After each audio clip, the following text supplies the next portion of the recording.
ને મિત્રો મજામાં. મિત્રો આપણે જીએસસીએસસીએલ ના ડેપો મેનેજરની અંદર 2016માં પૂછાયેલા પ્રશ્નોમાં નજર કરીએ છીએ અને રિઝનિંગમાં કેવું કેવું નવું પૂછ્યું છે તો એ જોતા રહીએ છીએ. જેમ કે કયો વિકલ્પ સાર્થક ક્રમ દર્શાવે છે? તો અહીંયા એકડો એટલે વૃદ્ધ, બીજો એટલે પુખ્ત, ત્રીજો એટલે કિશોર, ચોથું એટલે બાળક, આવી રીતના આપ્યું છે અને તમારે ક્રમ જોવાનું છે. તમે તરત કહેશો કે સર આમ આવે કે ભાઈ બાળક, પછી કિશોર, પછી પુખ્ત અને પછી વૃદ્ધ.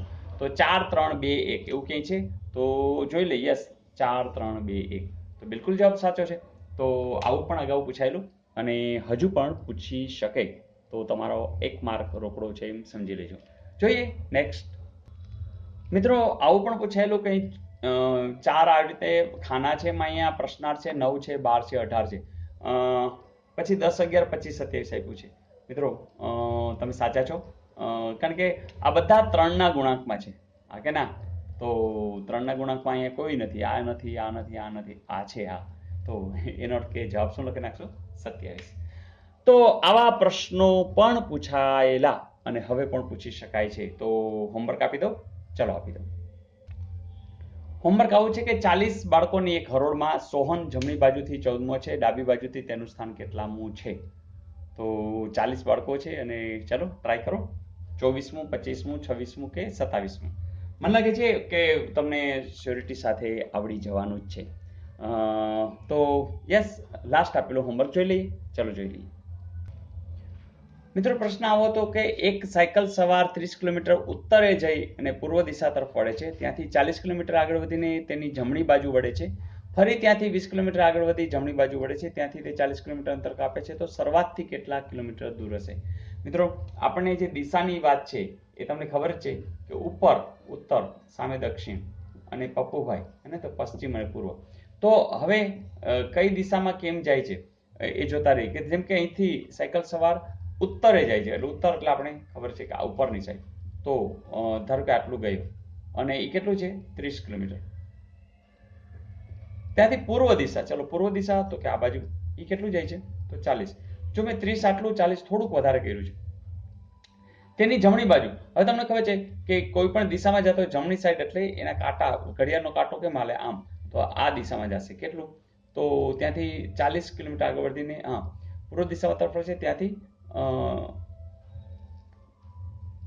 40 કિલોમીટર આગળ વધીને તેની જમણી બાજુ વળે છે. કેટલું વળે છે? ત્યાંથી 20 કિલોમીટર ચાલે છે, એટલે અહીં તો ખાલી 20 કિલોમીટર ચાલે છે. ફરી પાછું જમણી બાજુ, એટલે ફરીથી તમે જો કાંટો આમ છે તો ઘડિયાળની દિશામાં જમણી સાઈડ, એટલે તો એ કેટલું થાય છે? 40. તો મિત્રો તમે જ કહો કે આ લંબચોરસ થઈ ગયો, તો અહીંયા 20, તો અહીંયા 20, તો આખું 30 છે, હે ને? આટલું 20 છે, ફરીથી આટલું 20 છે, તો આટલું કેટલું હોય? તમે તરત કહેશો કે 10 હોય. તો વાત પતી ગઈ. તો શરૂઆતથી મતલબ અહીંથી કેટલા કિલોમીટર દૂર હશે? તો આટલું જ.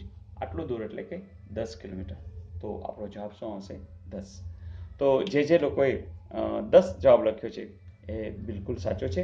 અને નેક્સ્ટ જ્યારે પણ આવા સમ હોય એમાં ખાલી આટલી જ વાત યાદ રાખજો કે જે દિશામાં ગયા હોય, જમણો શબ્દ બોલે એટલે ઘડિયાળ કે બાજુ જતી હોય એ દિશામાં વળી જવું, અને ડાબી સાઈડ કહેતો હોય ને ઘડિયાળની ઊંધી દિશામાં.